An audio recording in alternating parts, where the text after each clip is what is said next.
você vai acabar respondendo a pergunta do Samuel quanto do Tiago, que eles questionam quanto à literalidade desse início, dessa introdução O aí de Gênesis Mateus. tem pedaços do Gênesis que são extremamente...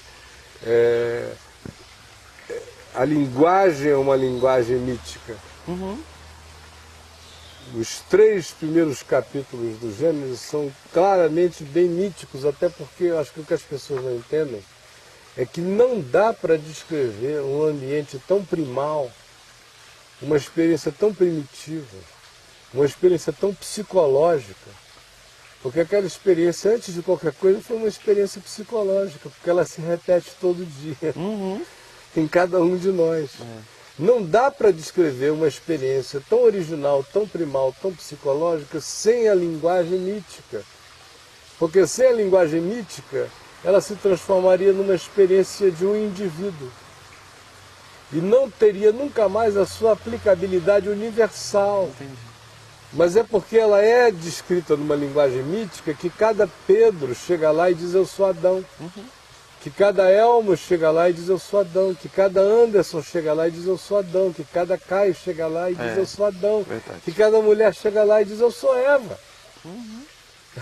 Não está dizendo que o significado real da experiência do que aconteceu a Adão não tenha sido aquele. E que as consequências não tenham sido aquelas.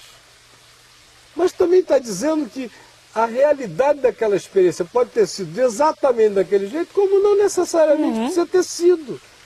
O que se precisa saber é que o resultado foi exatamente aquele. Exatamente. Só isto.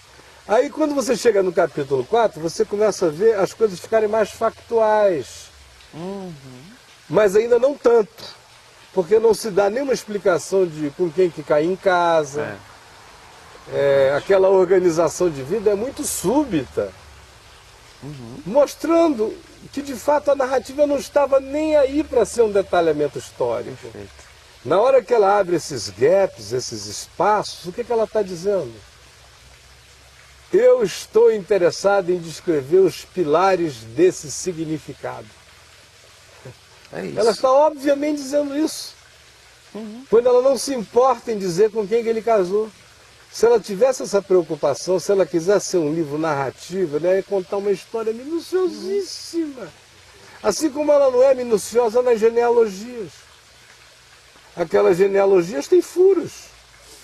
Elas têm uma intenção de organizar o significado genealógico a partir dos pilares históricos que eram do conhecimento daqueles povos da antiguidade, para terem as referências sequenciais para o passado. Mas nenhuma preocupação meticulosa, de modo que o Anderson pode ter sido o tataravô do Elmo, mas o Anderson é que era conhecido e o Elmo que era conhecido. A descrição da minúcia no meio era uma perda de significado. Então, Anderson gerou Elmo, e dá no mesmo, porque gerou mesmo. É por isso que a gente também chega e fica fazendo perguntas sobre as idades daqueles homens no Gênesis. O cara viveu 900 anos e morreu.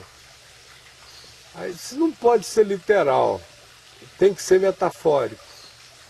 Mas não dá para explicar que naquela mesma genealogia tenha vivido 34 anos, morrido e gerado filhos. Porque se a gente manter a proporção, o garoto tinha que ter gerado filhos com 3 anos e meio de idade.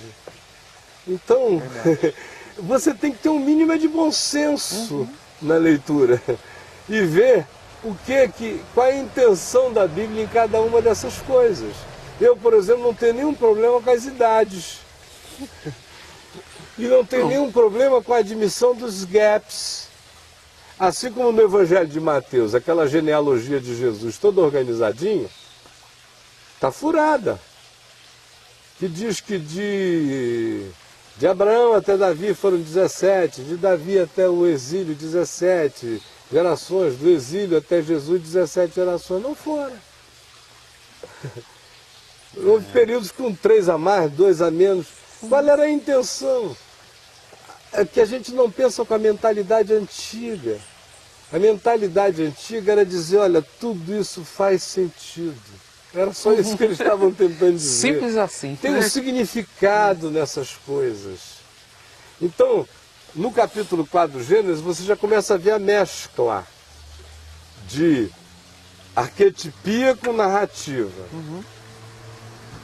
Aí você começa a ver os saltos históricos extraordinários. Aquela geração de Caim já engloba, ela vem da Idade da Pedra, ela entra na Idade do Bronze, ela vai entrando no mundo dos artefatos. E em 3 versículos ela faz uma viagem que, do ponto de vista arqueológico e paleontológico, Antropológico, né? é longa demais, mas ela não está com nenhuma preocupação a esse respeito. Ela só dá a origem daquela produção, de onde é que veio aquilo ali. Assim como ela estabelece 2 fenômenos muito significativos na antiguidade. Em Caim e Abel e nas suas gerações. Foi o grupo que optou por lidar de maneira menos ecologicamente intervencionista na terra, que foi o grupo dos criadores de ovelhas, e o grupo que tentou criar uma cultura de maior intervenção no planeta, que foi o pessoal de Caim, os dos instrumentos, dos arados, das tecnologias, das cidades, das organizações, que acabou sendo o grupo prevalente até hoje, como cultura planetária. Isso também está posto. Quando você chega na história dos Benai Elohim, que no meio disso tudo passa a ser um evento chocante, os filhos de Deus possuírem as filhas dos homens, o livro de Gênesis deixa a gente numa situação muito complicada, porque ele gera uma sequencialidade histórica naquilo. Surgiram gigantes, ele amarra essa produção dessa nova geração híbrida a pessoas e a grupos históricos que vão ser encontrados na sequência da Bíblia, posteriormente, vinculados a eles.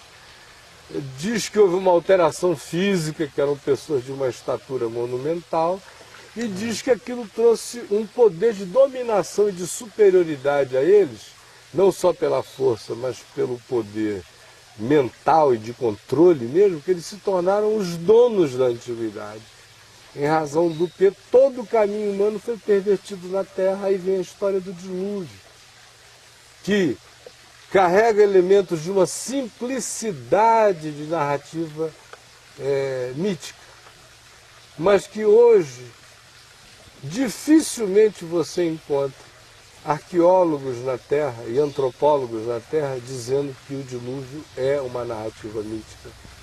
Porque das narrativas míticas é a mais miticamente universal, repetida por todos os povos da Terra. Cada uma com variaçõezinhas aqui e ali, mas basicamente a mesma história, da mesma época e tudo mais.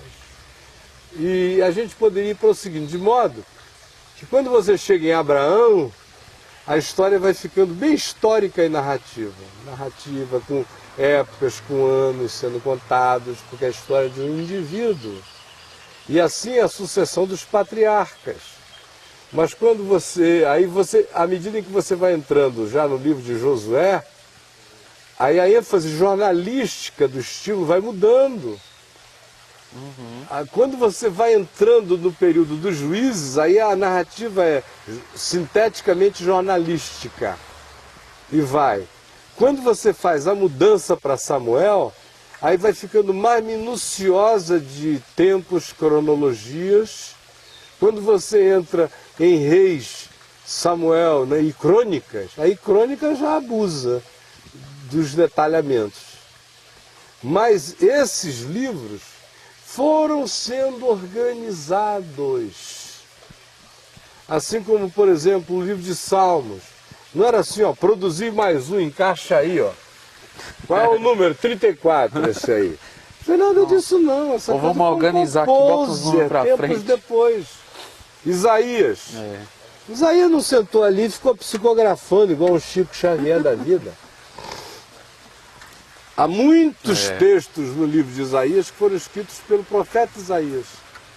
Há uma quantidade enorme de outros que foram registrados por outros, tempos depois, e agregados ao livro, que é o chamado Deutero Isaías, e que carrega o mesmo espírito do profeta Isaías. Tenham sido coisas dele que foram reagrupadas, declarações dele feitas e escritas, ou tenham sido produções espirituais que se sentiam totalmente geminadas e irmanadas àquela construção. Para mim, o que eu identifico é simplesmente Jesus dizendo: eu estou aqui.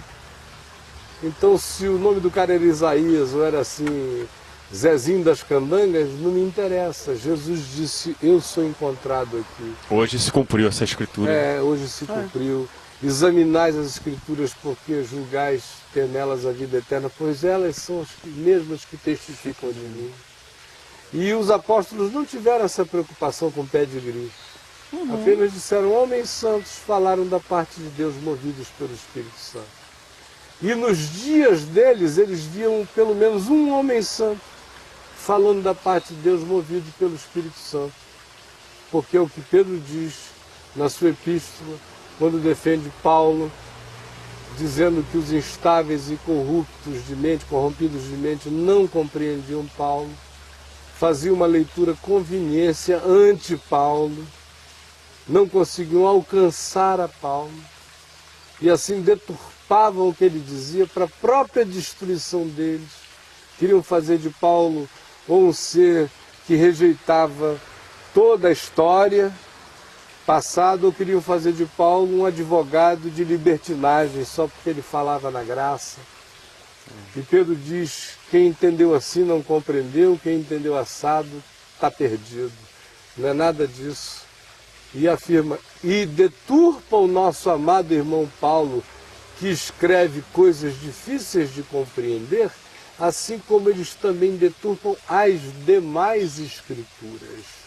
De modo que Pedro teve a macheza espiritual de colocar Paulinho, que ele conhecia as verrugas, o olho remelento e tudo, de conjuntivite crônica, entre os homens que faziam parte do composer das demais escrituras. Em pé de igualdade, porque para ele, se fosse palavra de Jesus, estava em pé de igualdade com qualquer outra escritura. Era simples assim. Tem mais alguma coisa aí que dê tempo?